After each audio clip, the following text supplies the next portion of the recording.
ესე იგი გაგანია სამხულია აგვისტო და ამ ქალაქში მაინც არაშველა საცობებს ვაჟა-ფშაველადან ბაქოს ქუჩამდე 1 საათს მოვდიოდი, აღარ შემიძლია. არ არსებობს გიორგი ერთი თბილისელიც კი, ვისი ყოველდღიური სასაუბრო თემაც არ არის ან პარკინგის პრობლემები, ან საცობები, ან მშენებლობები. ხა ჩვენ კი წუწუნებთ ცოტა ესთეტიკის ჭრილში, ან ეკოლოგიის ჭრილში, ნერვების ფასად რო გვიჯდება ეს გადაადგილება ქალაქში, მაგრამ ეკონომიკურადაც ხო რაღაც ზიანის მომტანი არის.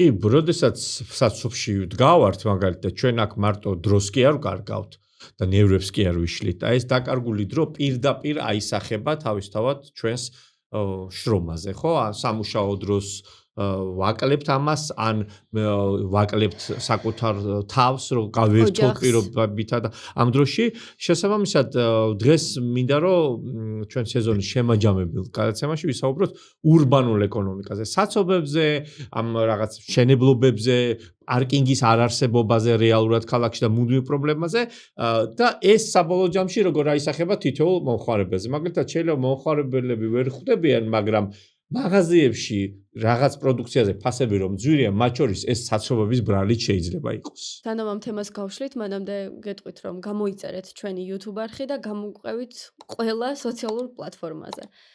ეგ რას ნიშნავს, რა შუაში არის საცობები ბიზნესებთან? ხო, შეიძლება იფიქრო, რომ ეხლა 8 საათს თუ ატარებს ადამიანი სამსახურში და თავის საქმეს აკეთებს, ეხლა დილის 8-ზე გამოვა სახლიდან თუ 9:30-ზე, რა მნიშვნელობა აქვს ამას ეკონომიკისთვის, მაგრამ აი მე ვეცდები, რომ ავხსნა, რომ ანუ ჯერ გადაღლილია სტრესული გარემოა, ესეც თავისთავად მუშაობს. ასევე საწვავის უსარგებლო ხარჯი, როცა შეგვეძლო ეს ხარჯი რამე ისე მიგვემართა, რისკენაც მეც სიამოვნებას და სარგებელს მივიღებდით და რაღაც ან დავზოგავდით ამ თანხას, ხო? ასევე მნიშვნელოვანია, რომ ჩვენ რა დროსაც ვკარგავთ საცობში, ეს დრო ამ დროს მოვახმარდით საკუთარ თავს, საკუთარ ოჯახს, ან გავერთობოდით.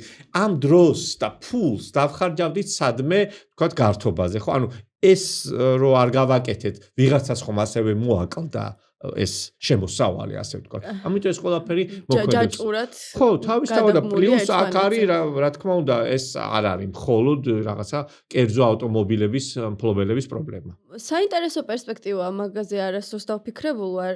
მაგალითად მე თუ ფეხით გადავადგილდები, როგორი მოქმედებს ჩემზე? ხო, ნუ ჯერ ის რომ შენს დიდ დროს ანდომებ, მეორე ის რომ შენთვისაც ამ საცობების გამო როგორც თქვი, ძვირდება გარკვეული პროდუქცია, ხო? დისტრიბუცია, რომელიც მოძრაობს ქალაქში, მოძრაობს უფრო ნელა, გაზრდილი აქვს როგორც საწვავის ხარჯი, ასევე სხვა ყველა თანდები პრობლემაა, რაც თავისთავად დახლზე უკვე მოტანილ პროდუქტს აძვირებს. ჩვენ ქალაქში რომ ანუ პარკინგის ნაკლები პრობლემა იყოს, არ ჯარიმდებოდნენ პლუს ეს დისტრიბუციის მანქანები იმის გამო რომ ფიზიკურად ვერსად ვერ აჩერებენ, ხო? ასევე დიდ დროს რო არ ანდომებდნენ, მაშინ რა თქმა უნდა შეიძლება უფრო ნაკლები ღირდეს, მაგრამ როდესაც კომპანიას პირობითად საწვავის ხარჯი ეზრდება, ის თავისთავად შემდეგ ამას ასახავს იმ საქონლსა თუ მომსახურებაში, რომელიც გვხვდება ჩვენ ან დახლზე, ან სხვა ბიზნესში. ასევე აი მარტივად რო დავთვალოთ, თუ დღეში საშუალოდ საათნახევარს 2 საათს ვატარებთ საცობში, ხო? ეს კვირაში გამოდის სადღაც 10 საათი დაახლოებით. 8 საათი, ხო? ანუ თვეში სადღაც 40 საათს, ანუ ერთ სრულ სამუშაო კვირის სამუშაო საათებს ვატარებთ იმაში საცობში. ეს არის პირდაპირ დანაკარგი მშპ-ისთვის. ანუ თუ წლიურ ჭრილში შევხედავთ, ძალიან დიდ დროს ვატარებთ ჩვენ ტყუილად არაფერში, ფაქტობრივად ხარჯავთ დროს, რაც საბოლოო ჯამში ჩვენს პროდუქტიულობასაც აისახება და თავისთავად პირდაპირ დანაკლისია მთლიან შიდა პროდუქტში და ქვეყნის ეკონომიკაში. იცი რა არის, აი ტრანსპორტიც რომ მაინც იყოს მოწესრიგებული იმ დონეზე, რომ გადაჯდომიდან გადაჯდომაში დრო არ გეკარგებოდეს, ან ტრანსპორტი იყოს ისეთი, რომ გადაჯდომისას ეგრევე დანიშნულების ადგილას მიყავდეთ თან სწრაფად, მაგალითად არ ვიცი, მეტრო იყოს გამართული, ხო, ან ტრამვაი იყოს გამართული, როგორც ევროპაშია. ესეც დაუზოგავდა ძალიან ბევრ ადამიანს. დროს და ძალიან ბევრს გაუჩენდა სურვილს, რომ დააყენოს თავისი მანქანა და იმგზავროს საზოგადოებრივი ტრანსპორტით. ესეც არ არის მოწესრიგებული. ხო, საზოგადოებრივი ტრანსპორტ საცობების განტვირთვა წარმოუდგენელია საზოგადოებრივი ტრანსპორტის განვითარების გარეშე. თითქოს ხო ამატებს რაღაცა მერია, რაღაც ავტობუსებს და სტელობები თითქოს არის, მაგრამ არის არასაკმარისი. იმიტომ რომ არ არის განჭვრეტადი ის დრო, მაგალითად მე A პუნქტიდან B პუნქტში, ან სახლიდან სამსახურში საზოგადოებრივი ტრანსპორტით რა დროში მივალ. შეიძლება მივიდე 9 საათში და შეიძლება მივიდე საათს 9-ვარში. ამას ხო ვერ გავთვლი. ხა მე ყოველდღე უფრო სხვა ვხსნი რომ აი საცობში ვიყავი, ან რაღაც ავტობუსი არ მოვიდა, ან მეტრო გაჩერდა, ან რაღაცა სამი ტრანსპორტის შეცვლა მჭირდება. საზოგადოებრივი ტრანსპორტის განვითარების გარეშე ვერ აღმოუხრით საცობებს, იმიტომ რომ იმდენად გამართული უნდა იყოს ეს, რომ მე мотиваცია აღარ მქონდეს, რომ ტრანსპორტ მანქანით წავიდე, ჩემი პირადი ავტომობილით წავიდე სამსახურში. მე რჩივნება, რომ დავტოვო, როდესაც გამართულია, სწრაფად მოძრაობს, კომფორტულია და ზუსტად ვიცი დრო, განჭვრეტადია, ანუ რა დროში მივალ, მაშინ მე მერჩივნება, რომ ბენზინში კი არ დავხარჯო ეს ფული, პირობითად რა ვიცი, ლარი გადავიხადო და მივიდი ავტობუსით ან მეტროთი, ხო? რა თქმა უნდა, ხო, ნუ მე გაცილებით იაფი დამიჯდება, ხო? და მე კიდე სამსახურთან რაღაცა ფასიან პარკინგზე 8 საათი რო ფასიან პარკინგზე უნდა იგე ქალაქის ცენტრში და 8 ლარი ზემოდან დღეში უნდა უხადო სახელმწიფოს, ხო? ეს კიდე ცალკე ხარჯია. რა თქმა უნდა, მე რჩიუნება, მაგრამ დღეს როდესაც არ ვიცი, მე რა სად ისა რამდენ ხანში მივალ სამსახურში, თავისთავად იძულებული ვარ არჩევანი გავაკეთო ისევ ავტომობილზე და ისევ რაღაც საცობები და ან ადრე გამოვიდი, ან ცოტა გვიან და რაღაცა პიკის საათს გადავახტე თუ დავასწრო რომ ეს ამიტომ ეს თავისთავად ქმნის ამ პრობლემას. პლუს ეს არის რომ ქაოტური მშენებლობები, ეს პარკინგები კიდე საცობებს კიდე უფრო ამძაფრებს, ასე ვთქვათ. ნუ ერთი იმას დავამატებ, რომ ზოგადად ტრანსპორტსაც აქვს თავისი გრაფიკი და ნუ რაღაც 1 საათით ადრე მაინც უნდა გახვიდე სახლიდან, რომ დანიშნულების ადგილზე რაღაც 10 წუთით ადრე მიხვიდე, 10-5 წუთით ადრე, რომ აი ის გათვალო რა საცობის. შეიძლება არ გაგიმართლოს და აი გათვალო. შეიძლება არ გაგიმართლოს, ხო, ეხა იმ ხელა საცობი იყოს, რომ მართლა ეს ქაოტური განაშენიანება, ეს ამდენი მშენებლობებიც, ხო, ერთ-ერთი მთავარი მიზეზი არის საცობების, პარკინგის არარსებობის, ამ ტვერის და უბედურების ქალაქში. ხო, ნუ მან მეორე საკითხი ისიც არის, რომ შეიძლება ვიფიქროთ, რომ ბიზნესს რო ხელი შეუშალოთ, ხო, ეს ხო ეკონომიკას დააზარალებს, მაგრამ ეს ხომ არ არის მამოძრავებელი ძალა ეკონომიკაში. ხო, ერთ-ერთი მნიშვნელოვანი არის, შეიძლება ითქვას, თუმცა ამას ეკონომიკაში უარყოფით გარე ეფექტს ეძახიან, როდესაც პირობითად კერძო სუბიექტი იღებს მოგებას, თქვა მშენებელი, დეველოპერი, მაგრამ მისი საქმიანობით მთელი უბანი შეიძლება ითქვას, ამ მთელი ქალაქი და ქვეყანა ზარალდება. ძალიან მნიშვნელოვანია, რომ მშენებლობები რაღაცა ჩარჩოში იყოს თავისთავად მოქცეული, არ იყოს ხო ქალაქის ცენტრში დეცენტრალიზაცია თუ არ გაკეთა, რომ ანუ ყველა სამსახური, ყველა ძირითადი დანიშნულების პუნქტი არის ქალაქის ცენტრში, რა თქმა უნდა, ქალაქს აქვს ძალიან დიდი გარეუბნები, სადაც მოსახლეობის ძალიან დიდი ნაწილი ქალაქის სწორედ გარეუბნებში ცხოვრობს, მაგრამ ყოველდღიურად უწევს ქალაქის ცენტრში გამოსვლა, იმიტომ რომ აქ არის ახალი მშენებლობების, ახალი საოფისე ფართებით და სამსახურები ზოგადად. ეს თავისთავად ამ საცობებსაც მით უმეტეს ზრდის და პლუს, როდესაც მშენებელი ფიქრობს, რომ ააშენოს კორპუსი, ის იმაზე კი არ ფიქრობს, იქ საპარკინგო სივრცე ექნება თუ არა, პირობითად ინფრასტრუქტურა ირგვლივ როგორ იქნება მოწყობილი. თავარია ეს კორპუსი ჩადგას, არავინ არ თხოვს მას რომ იქ ეზოც კონდეს, რაღაცა ბავშვს სათამაშო კონდეს, ბავშვის ეზოში ჩასვლა შეგეძლოს და ჩაშვება უბრალოდ და იმაზე არის ფიქრო, რომ გზაზე ხო არ აღმოჩნდება შენი შვილი, მცირეწლოვანი მით უმეტეს, ხო?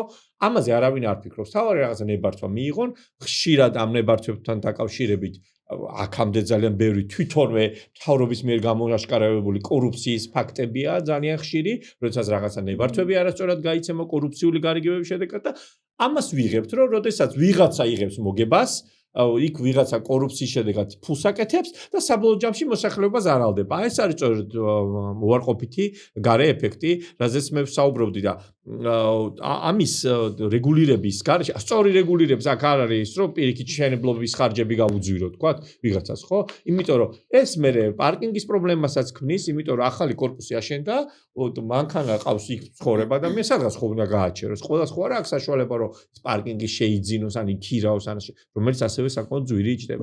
ამიტომ ეს ყველაფერი საბოლოო ჯამში ქმნის ერთიან პრობლემას, იმიტომ რომ ჩემი აზრით ამ ქალაქს არ ეღირსა რომ ყავდეს ხელისუფლება რომელსაც ექნება წარმოდგენა ურბანულ განვითარებას როგორ უნდა იყოს ქალაქი როგორ უნდა ვითარდებოდეს ქალაქის რომელი ნაწილის განვითარებას უნდა შეუწყოთ ხელი ხო რაღაცა შეზღუდე რომ ამაზე მაღალ სართულიან შენობას პირობითად აქ ვერ ააშენებ ან აქ საერთოდ ვერ როგორც ევროპაშია მაგალითად ხო რა თქმა უნდა მაგრამ სამწუხაროდ ეს არის ერთ-ერთი შემოსავლის წყარო სახელმწიფოსთვისაც რაღაც გადასახადების სახით და ამიტომ ამაზე უჭავით თავს ამიტომ აქ არ არის საუბარი იმაზე რომ ჩვენ რაღაცა ბიზნესი გავაჩერდეთ არ აქ არის სწორად განვითარებაზე საუბარი რა ვიცი გავიდე გარუბნებში მარცხენა სანაპირო მეტად აითვისო პირობითად ვიდრე ყველა ვერას თაწმინდა სოლოლაკს მიადგეს და იქ ააშენო და ნუ კიდევ რა ვიცი რამდენი ისეთი რა ქვია ქაოტური მშენებლობა გვაქვს ქალაქში და ამის შედეგებს ყოველდღიურად ვინმე ან თუნდაც მიეხედოს ტრანსპორტის საკითხს რომ ადამიანს უფრო მეტად მოუნდეს გარეუბანში ბინის ყიდვა და არ იფიქროს იმაზე რომ ახლა მე რო გარეუბანში ვიყიდო სახლი იქიდან როგორ უნდა ვიარო ტრანსპორტი თუ მანქანა არ მყავს თუ ტრანსპორტი არ არის მოწესრიგებული უკვე იქ ძალიან ბევრი ფაქტორი შემოდის რის გამოც გარეუბანში ცხოვრება აღარ გვინდება ხო, ბევრი ფაქტორია თავისთავად, იმიტომ რომ ეგ კი არა პირობითად იაპონიაში შეიძლება ადამიანი მუშაობდეს, მაგალითად საკუთარი სახლიდან 300 კილომეტრის დაშორებით და იცის, რომ საათნახევარში სამსახურში იქნება რაღაც ტრაფი მატარებლი. ჩვენთან ეს მანძილების პრობლემა. ეხლა წარმოვიდგინეთ, რომ ვიღაც ცხოვრობდეს პირობითად გორში და თბილისში დადიოდეს სამსახურში. შეიძლება გორიდან თბილისამდე ჩამოსვლას უფრო ნაკლები დრო დაჭირდეს, ვიდრე თბილისის აპუნქტი და რაღაც ქალაქის ცენტრალამდე მისვლას. ხო, ეს კიდე ცალკე ამბავია. ამიტომ აი ამას სჭირდება გამოსწორება, ამიტომ ეს ქალაქ გეგმარება არ არის მხოლოდ არქიტექტორების საქმე, ჩემი აზრით. ხო და მოკლედ ძალიან ბევრი პრობლემაა, მაგრამ პრობლემების მიუხედავად გამოიწერეთ 64-ის YouTube არხი, ძალიან ცოტა გვაკლია ჩვენ რომ 40,000-იან ნიშნულს გადავცდეთ გამომწერებში, სხვა პლატფორმებზეც, რა თქმა უნდა, შეგიძლიათ გამოიწეროთ და უყუროთ ჩვენს მოკლე თუ დიდ ვიდეოებს, მე მგონი დაგაინტერესებთ. ხო, ნუ გამოდის რომ ეს გეგმარება მთლიანად ეს ტრანსპორტი იქნება, საცობი იქნება, პარკინგის პრობლემა იქნება, თუ რა იქნება, მარტო ნერვებზე არ მოქმედებს, არამედ ეკონომიკაზეც და ეკონომიკასაც აზიანებს. კი, მე მგონი ამ გადაცემაში შევეცადეთ, რომ აგვეხსნა ეს რატომ, ხო, რა კონკრეტული მიზეზებიც მოვიყვანეთ. დროის კარგვა, ნერვების და სტრესი და პირდაპირ დანაკარგი ქვეყნის ეკონომიკაში. ანუ ქაოტურად და უგეგმოდ ათვისება ქალაქის, ხო, საბოლოო ჯამში შეიძლება დღეს ვიღაცა ნახულობს მოგებას, ვიღაც მერე ის გადასახადს იხდის, ხო, მშენებელი პირობითად. მაგრამ როდესაც ეს შემდეგ მრავალწლიან პრობლემას წარმოქმნის, იმ უბნისთვის, ქალაქისთვის თუ ქვეყნისთვის, ხო? ეს საბოლოო ჯამში არის უარყოფითი ქვეყნის ეკონომიკისთვის, იმიტომ რომ არასწორად და ქაოტურად მოხდა ეს განაშენიანება. რამაც შემდეგ გამოიწვია საცობები, რამაც შემდეგ გამოიწვია პარკინგის პრობლემა და არასწორი განვითარება. რაღაც ერთი უბანი დატვირთულია ყველაფრით, ყველაფერი არის ქალაქის ცენტრში და ქალაქ გარეთ შეიძლება რაღაცა მაღაზია ვერ ნახო, პირობითად ვაგო. ამიტომ მნიშვნელოვანია რომ არქიტექტორებთან ერთად ეკონომისტებმაც იფიქრონ იმაზე როგორ შეიძლება რა მიმართულებით შეიძლება განვითარდეს. ეს ხომ მხოლოდ თბილისის პრობლემა არ არის. შევხედოთ ბათუმს, ხო? ხო, ძალიან ცოტა დარჩა მე მგონი საქართველოში რეგიონებშიც კი ქალაქი, სადაც აი რაღაც ეს ბუმი არის, განსაკუთრებით თვალსაჩინოა თქვა ბათუმი. ანუ ეს უკვე მარტო თბილისის პრობლემა კი არ არის, მთელი ქვეყნის პრობლემაა, რომელსაც სწორი მიდგომა ჭირდება და სწორი პოლიტიკა, რაც საბოლოო ჯამში იქნება გრძელვადაზე გათვლილი და არა მოკლევადიან მოგების მიღებაზე ან მოკლევადიან რაღაცა საარჩევნო ეფექტზე გათვლილი. ასევე რა არის მნიშვნელოვანი, რომ ეხლა თუ ჩვენ რაღაც ბინას ვყიდულობ დღეს, ხო? და გვინდა რომ 10 წლის შემდეგაც ამ ბინას ფასი კი არ დააკრეს, არამედ მოემატოს, ხო? მაგრამ თუ იმ უბანში სიტუაცია გაუარეს და ასე ვთქვათ, საცობები წარმოიქმნა, ან რაღაცა პარკინგის ადგილი არ არის, თავისთავად ბინის ღირებულება შეიძლება დიდად ვერც გაძვირდეს. ამიტომ არის მნიშვნელოვანი სწორედ, რომ აი ამ კუთხით შევხედოთ, გრძელვადიანად შევხედოთ ამ საკითხს. ნამდვილად გეთანხმები ამ საკითხში და ყველა საკითხში, რაც აქამდე ამ ერთი წლის განმავლობაში გვისაუბრია. შევაჯამოთ ჩვენი სეზონის ბოლო ეპიზოდი. რაიმეს ხო არ დაამატებთ? ხო, ეს არის მესამე სეზონის ბოლო გადაცემა, ეხლა ცოტას დავისვენებ და სექტემბერში ისევ დაგიბრუნდებით ძვირფასო მაყურებლებო, თუმცა რა თქმა უნდა გვექნება ასევე ისევ მოკლე ვიდეოები, ძალიან საინტერესო, რისთვისაც მნიშვნელოვანი რა არის, რომ 64-ის მაყურებელი უნდა იყოთ, გამომწერი უნდა იყოთ და დაგვიჭიროთ მხარი, იმიტომ რომ დღეს მედიის მხარდაჭერა არის ძალიან მნიშვნელოვანი და თქვენი მხარდაჭერა პირველ რიგში. ასე რომ მე და ანა ვაჯამებთ მესამე სეზონს ამ ბოლო გადაცემით, რომელიც ვფიქრობ ძალიან საინტერესო თემას მიუძღვენე. დიდი მადლობა TBC-ს, რომელიც ჩვენი მხარდამჭერი იყო მთელი სეზონის განმავლობაში და იმედი გვაქვს, რომ ყველაფერი კარგად და წარმატებით გაგრძელდება. აბა მომავალ შეხვედრამდე.